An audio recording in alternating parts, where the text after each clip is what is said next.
Hello मेरे दोस्तों, कैसे हो आप। मैं सोनू सर मैं आपको अपने वन स्टेप एजुकेशन पॉइंट में स्वागत करता हूं। आज हम लोग सीखेंगे इंग्लिश। ठीक है, डेली हम लोग मैथ सीखते हैं, रीजनिंग सीखते हैं, लेकिन मैं आज आपको लोगों को इंग्लिश सिखाऊंगा जो हर बार आपके बोल चाल में इस्तेमाल होता है। और या तो आपका एग्ज़ाम दीजिएगा एसएससी का, और चाहे कोई भी एग्ज़ाम दीजिएगा, उसमें ये सब चीज़ जो है वो फिलिंग द ब्लैंक्स के रूप में आता है। ठीक है, तो हम लोग आज का हमारा टॉपिक क्या है, से। देखिएगा, आप कभी भी बोलचाल की भाषा करते हो तो उसमें से का यूज करते हैं। आप कहाँ से आ रहे हो, उसने उसे चाकू से मारा, उसने उसको खाना, वो वहाँ से आ रहा। देखिएगा, कोई भी चीज़ में आप ज़्यादातर वर्ड में से का यूज करते हैं। तो इस से का हम लोग बहुत चीज़ बोलने में क्या है उसको मिस्टेक कर देते हैं। कहाँ टू लगेगा, कहाँ फॉर फ्रॉम लगेगा, कहाँ सिंस लगेगा, उसका हमको नॉलेज नहीं रहता है। लेकिन आज मैं आपको सिखाऊंगा कि ये सब चीज़ में कभी आज के बाद से कन्फ्यूजन नहीं होगा। ठीक है, आइए बिना देर के हम लोग स्टार्ट करते हैं। तो देखिए क्या हमारा टॉपिक आज, से, यूज ऑफ से। और से देखिए कितने वर्ड का मतलब से होता है। एक टू, एक from, with, for, since, onwards, by, in, through, एल बाई। देखिए इतने सारे चीज़ का मतलब क्या होता है, से होता है। अब ये सारे चीज़ जो है वो कहाँ कहाँ यूज होते हैं वही मैं आपको सिखाऊंगा, ताकि कभी भी चाहे बोल चाल हो, चाहे इंग्लिश का एग्ज़ाम हो कंपटीशन लेवल का, तो उसमें आप इसको गलती मत कीजिएगा। क्योंकि इंग्लिश में कभी मत डरिए, सबसे ईजी सब्जेक्ट इंग्लिश होता है। तो आइए हम लोग बिना देर किए हुए इस चीज़ को सीखते हैं। तो देखिए पहला क्या लेते हैं हम लोग, टू, यूज ऑफ टू। इसका मतलब क्या होता है, से। ठीक है, तो जब किसी से कनेक्ट होने की बात हो, यानी कि आप कभी भी किसी से बात करें और ऐसा लगे कि आप उनसे जुड़े हुए हैं, चाहे उससे आप जुड़ रहे हैं, तो वहाँ पे टू का यूज करेंगे से के जगह पर। जैसे एक एग्जांपल क्या लेते हैं हम लोग, मैंने माँ से कहा। मैंने किससे कहा बाबू, माँ से कहा। अब बोलते हैं ना, मैंने माँ से कहा, मैंने पापा से कहा, मैंने अपने मम्मी से कहा, मैंने भाई से कहा, मैंने मम्मी से कहा कि ये काम कर दो, मैंने भाई से कहा ये काम कर दो। से यूज हो रहा है ना। तो इस जगह में देखिए ये कनेक्ट होने की बात हो रही है, माँ से, भाई से, पापा से, चाचा से, चाची से, फ्रेंड से, इसे कनेक्ट होने की बात हो रही है। तो वहाँ क्या करेंगे हम लोग, टू का यूज करेंगे। तो मैंने क्या लगता है, मैंने माँ से कहा, तो क्या होगा, आई सेड टू मदर। इसका ट्रांसलेट क्या होगा, आई सेड टू मदर। ठीक है, आए समझ में। अब दूसरा वाला चलते हैं, यूज ऑफ फ्रॉम। फ्रॉम का क्या हिंदी होता है, से ही होता है।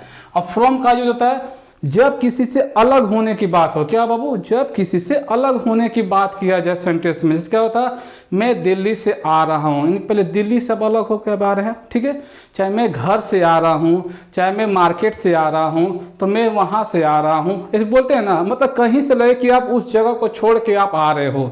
ठीक है, तो जब भी अलग होने की बात हो तो वहाँ पे से का यूज क्या करेंगे, से के जगह पे फ्रॉम का यूज करेंगे। ठीक है, तो देखिए क्या क्वेश्चन हमारा, जब किसी से अलग होने की बात हो। ठीक है, जब किसी से अलग होने की बात की जाए। जैसे देखिए क्या, एक एग्जांपल लेते हैं, मैं कोलकाता से आ रहा हूँ। देखिए है ना, मैं कोलकाता से आ रहा हूँ। देखिए लग रहा है ना कि पहले आप कोलकाता थे और छोड़ के आप यहाँ आ रहे हैं। तो ये क्या हो रहा है, अलग होने की बात हो रहा है ना। तो यहाँ क्या होगा, I am coming from Kolkata.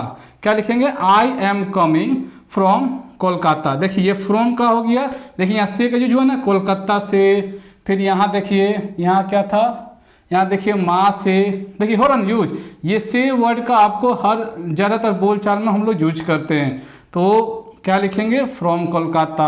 चाहे हम बोलते हैं मैं मार्केट से आ रहा हूँ, तो फ्रॉम मार्केट। मैं यहाँ से आ रहा हूँ तो उस जगह का नाम फ्रॉम देंगे। जब भी अलग होने की बात किया जाए तो वहाँ पर लोग फ्रॉम का यूज करते हैं। ठीक है, अब तीसरा वाला क्या सीखते हैं, यूज ऑफ विथ। विथ मतलब देखिए, विथ मतलब ये होता है से, लेकिन इसमें क्या होता है, जब इसका यूज कहाँ होगा, जब हथियार या औजार को यूज हो। यानी कि जब भी आप कुछ बोल चाल करें, किसी से बातचीत करें, तो वहाँ पे आपको हथियार या औजार की, वेपन्स की कुछ ऐसी बात किया जाए, इंस्ट्रूमेंट वेपन की, तो वहाँ पे क्या करेंगे, से के जगह में विथ का यूज कर देंगे। ठीक है, तो देखिए यहाँ पे क्या है कि राम मोहन को चाकू से मारा। राम जो है वो रोहन को, राम जो है वो रोहन को चाकू से मारा। ठीक है, देखिए किससे मारा, चाकू से। हो सके बंदूक से भी मार सकता है, कोई चीज़ से भी मार सकता है। जब भी हथियार की हो, औजार की बात किया जाए, तो वहाँ पे से की जगह में विथ का यूज करेंगे। देखिए ये चाकू से मारा होगा तो बाबू हाथ में ही ना होगा उसका, हाँ। तो इससे क्या लग रहा है, जब भी औजार और इंस्ट्रूमेंट की बात किया जाए तो वहाँ पे विथ का यूज करेंगे। तो यहाँ क्या था, राम रोहन को चाकू से मारा, चाहे राम ने रोहन को चाकू से मारा ऐसे भी आप पढ़ सकते हैं। तो चाकू से, देखिए से है ना, तो क्या होगा, राम किल्ड रोहन विथ है नाइफ। ठीक है, किससे मारा, चाकू से मारा। अब चौथा वाला देखिए कि यूज ऑफ फोर, यानी फोर का, देखिए फोर मतलब भी से होता है, तो से का कहाँ यूज होगा, तो देखिए फोर जब भी क्या होता है, जब भी आप कोई निश्चित मतलब कि कोई फिक्स टाइम नहीं हो उसका यूज कर। जैसे कि मैं 4 घंटे से पढ़ रहा हूँ, मैं 6 घंटे से खेल रहा हूँ, मैं 7 घंटे से बाहर घूम रहा हूँ, तो लग रहा है कि ना, देखिए 7 घंटे कभी आप देख नहीं सकते। क्या घड़ी में आपको 7 घंटा दिखता है, नहीं 7 बजे दिखता है। क्या 4 घंटा दिखता है, नहीं 4 बजे दिखता है। यानी जो चीज़ आपको घड़ी में नहीं दिखे वहाँ पर 4 का यूज करेंगे। 4 घंटा से, 2 दिन से, 5 दिन से, मतलब कब स्टार्ट हुआ है कोई गारंटी नहीं है, कोई फिक्स टाइम नहीं है, तो वहाँ क्या करेंगे हम लोग 4 का यूज करेंगे। ठीक है, तो इसलिए मैंने क्या लिखा था, जब कोई फिक्स समय ना हो। जैसे क्या होगा, रोहित 4 घंटे से पढ़ रहा है, 4 घंटे से पढ़ रहा है, कब स्टार्ट किया पता ही नहीं उसको। ठीक है, तो Rohit has been reading for 4 hour. देखिए यहाँ भी सी है ना, ठीक है, तो से के लिए क्या यूज किए, 4 का यूज किए। ठीक है, इसको उतारिए, हम लोग बाकी के बचे और चीज़ को सीखते हैं।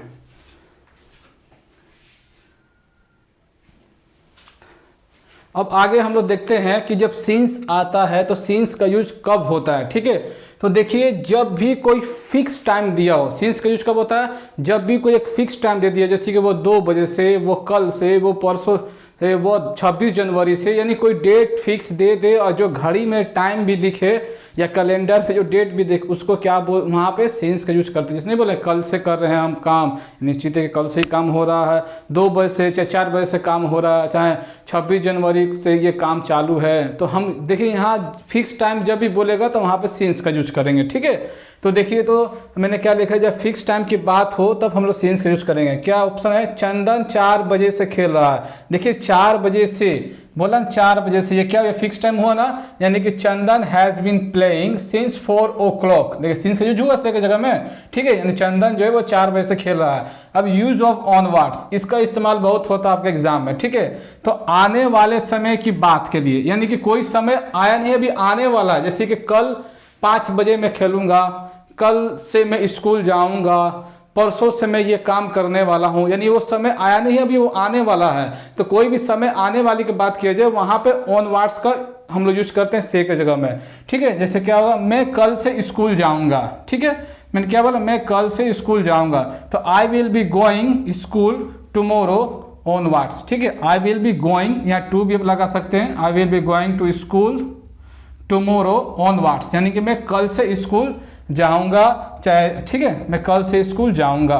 ठीक है, उसके बाद देखिए by, use of by, by का यूज भी क्या होता है, सेम होता है। लेकिन जब भी कभी भी कोई गाड़ी का माध्यम हो, कोई ट्रांसपोर्ट का हो, बस हो, कार हो, साइकिल हो, कुछ भी हो, ट्रांसपोर्ट का माध्यम हो, वहाँ से की जगह में बाय का यूज करते हैं। ठीक है, जैसे देखिए मैं क्या बोला, मैं बस से स्कूल जाऊंगा, यानी कि I will go to school by bus, I will go to school by bus. ठीक है, देखिए यहाँ पे है ना, मैं बस से, यानी कि बस क्या ट्रांसपोर्ट का साधन है वो। ठीक है, तो इसलिए वहाँ पर बाय का यूज करेंगे।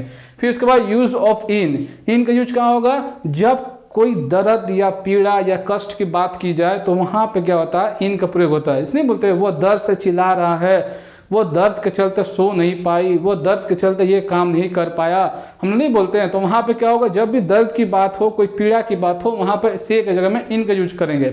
ठीक है, तो क्या है, देखिए रमेश दर्द से चिल्ला रहा था, तो Ramesh was crying in the pain, Ramesh was crying in the pain, यानी कि दर्द से चिल्ला रहा था। ठीक है, उसके बाद यूज ऑफ थ्रू, थ्रू मतलब क्या होता है, किसी का माध्यम या जरिए से कोई काम किया जाए। नहीं बोलते मैंने रमेश के जरिए से काम किया, मैंने दीवार के जरिए से वहाँ तक पहुँचा, तो मैंने लाइन के तार के सहारा में अपने घर तक बिजली पहुँचाया। तो मतलब कोई चीज़ किसी के सहारे वो काम हो तो वहाँ पे क्या होता है, थ्रू का यूज होता है, मतलब कोई चीज़ जरिया हो। जैसे क्या हुआ, वो दीवार से आया, कहाँ से बाबू, वो दीवार से आया, यानी कोई दीवार था वहाँ से वो फान के आया, जो करके आया, वो एक जरिए था कि वो दीवार के जरिए आया।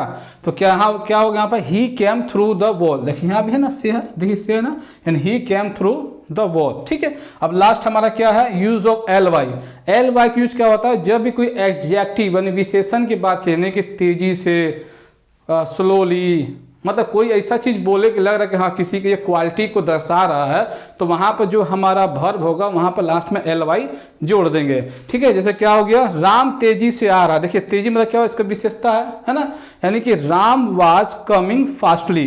तो राम किससे आ रहा है, वो तेजी से आ रहा है। तो Ram was coming, sorry Ram is coming हो जाएगा, आ रहा है ना, राम इज कमिंग फास्टली, यानी राम क्या है बाबू, तेजी से आ रहा है ना। यहाँ पर देखिए फास्टली ना, फास्ट होता है, लास्ट में एल वाई लगा दिए। क्यों लगा है, क्योंकि यहाँ पर विशेषता की बात की गई है। ठीक है, देखिए मेरे बच्चों इसको ध्यान से पढ़िएगा, क्योंकि ये आपके एग्जाम में बहुत बार पूछा गया, फिलिंग द ब्लैंक्स के रूप में आता है, कॉमन एरर के रूप में आता है। तो इसको आप नेगलेक्ट मत कीजिएगा, आपके बोल चाल में ये बहुत यूज होता है। ठीक है, अगर ये वीडियो अच्छे लगे तो प्लीज़ इसे लाइक कीजिए, सब्सक्राइब कीजिए, शेयर कीजिए। बिल्कुल मेरे दोस्तों देर मत कीजिए। थैंक यू मेरे दोस्तों, हैव अ नाइस डे।